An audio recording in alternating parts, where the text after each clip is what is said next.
देखो बच्चों, अभी हम लोगों ने ऐसा ही क्वेश्चन किया था, बस उसमें इसमें ये फ़र्क है कि यहाँ पर अनऑर्डर्ड सबसेट ले रहे हैं, वहाँ पर ऑर्डर्ड ले रहे थे और उनका यूनियन ए के इक्वल था। अभी हमने ऐसा क्वेश्चन किया था, उनका यूनियन ए के इक्वल है यहाँ पर, है ना।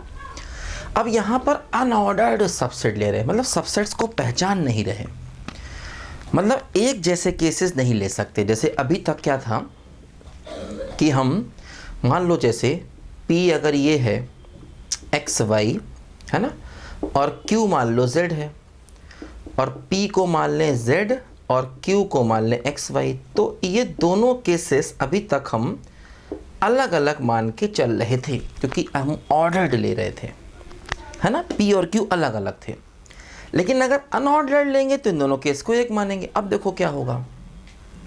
अच्छा, यूनियन ए चाहिए, जैसे क्या होगा, A1 के 3 तरीके होंगे, या तो पहले सेट में रखो, या दूसरे सेट में रखो, या दोनों में रखो, क्योंकि उनका यूनियन ए चाहिए।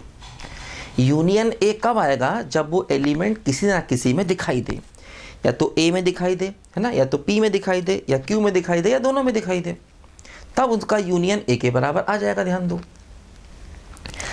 अब देखो यहाँ पर क्या हो रहा है बच्चों कि इसी प्रकार A1 के 3 तरीके हो गए, A2 के भी 3 तरीके हो गए, और AN के भी 3 तरीके हो गए। लेकिन इन सब में देखो एक तरीका ये होगा कि आपने A1 को दोनों में रख दिया होगा, मतलब P भी यही बन जाएगा, A1 A2 से लेकर AN, और Q भी यही बन जाएगा, A1 A2 से लेकर के AN, है ना। मतलब एक केस वो होगा जिसमें P और Q दोनों बिल्कुल एक जैसे हो गए होंगे, है ना। तो क्या है, या तो हमें P में रखना है, या Q में रखना है, दोनों में रखना है। तो हो सकता है आपने A1 को दोनों में रख दिया हो सकता है A2 को भी दोनों में रख दिया हो सकता है A3 को भी दोनों में रख दिया तो हो सकता है सबको P में आ गया हो और सब कुछ Q में भी आ गया हो। अब ये केस नहीं चाहिए, मतलब ये केस चाहिए तो है, बाकी सारे केसेस डबल डबल हैं, लेकिन ये केस अपने आप में अकेला होगा, बाकी सब दो दो होंगे। मतलब एक सेट ऐसा होगा तो कंफर्म है कि एक सेट ऐसा होगा, बाकी सब दो दो होंगे, लेकिन ये सेट अपने आप में अकेला होगा। तो क्या हुआ देखो, टोटल केसेस 3 की पावर n हुए, और -1 किया और अपॉन 2 कर दिया, और उसके बाद इसको एक बार शामिल करना है तो +1 कर दिया। तो ये हमारे क्वेश्चन का आंसर आ गया फाइनल, है ना। क्योंकि बाकी सारे केसेस जो हैं वो डबल डबल होंगे।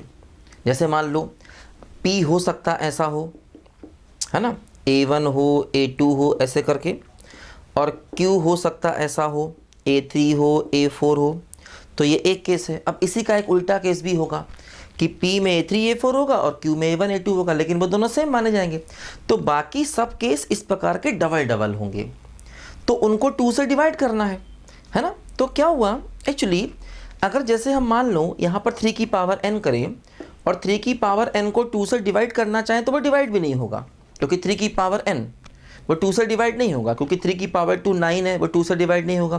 3 की पावर 3 27, वो भी 2 से डिवाइड नहीं होगा। तो ऐसे भी समझ सकते हैं कि -1 मतलब ये वाला केस किया तो उसके बाद वो 2 से डिवाइड हो जाएगा, और फिर ये वाला केस एक बार जोड़ा, क्योंकि ये एक केस है, ये एक केस है ना। तो अनऑर्डर्ड में ये ध्यान रखा जाता है कि जहाँ पर दोनों, एक केस कौन सा है जहाँ पर दोनों बिल्कुल सेम हो रहे हैं, वो एक केस होगा, तो उसको माइनस करके फिर वो केस बाद में जोड़ा भी जाना चाहिए। इसका भी हमें ध्यान देना है। देखो जैसे मान लो हम ये क्वेश्चन करें, है ना, इसी को थोड़ा चेंज करें, देखो इसको लिखो, इसको चेंज करें।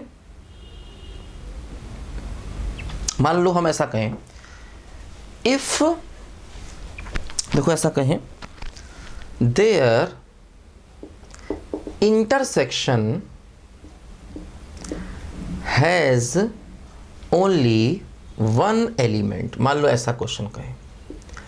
अभी हम लोगों ने यही सवाल किया था, बस उसमें ऑर्डर्ड लिया था, और यहां पर हमने अनऑर्डर्ड ले लिया। अब देखो क्या होगा। देखो अगर हम अनऑर्डर्ड की बात कर रहे हैं और हम चाहते हैं कि इंटरसेक्शन में एक एलिमेंट आए, तो सबसे पहली बात ये कि वो एक एलिमेंट होगा कौन सा, तो उस एक एलिमेंट को सेलेक्ट करना पड़ेगा NC1 बेस में। अब क्या हुआ, जो रिमेनिंग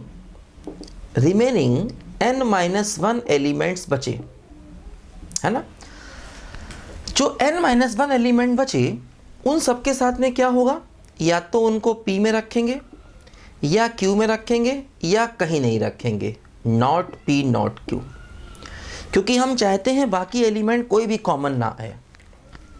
तो A1 के 3 केसेस हो गए, A2 के भी 3 केसेस हो गए, बचेंगे n-1 एलिमेंट्स, सबके 3 केसेस हो गए।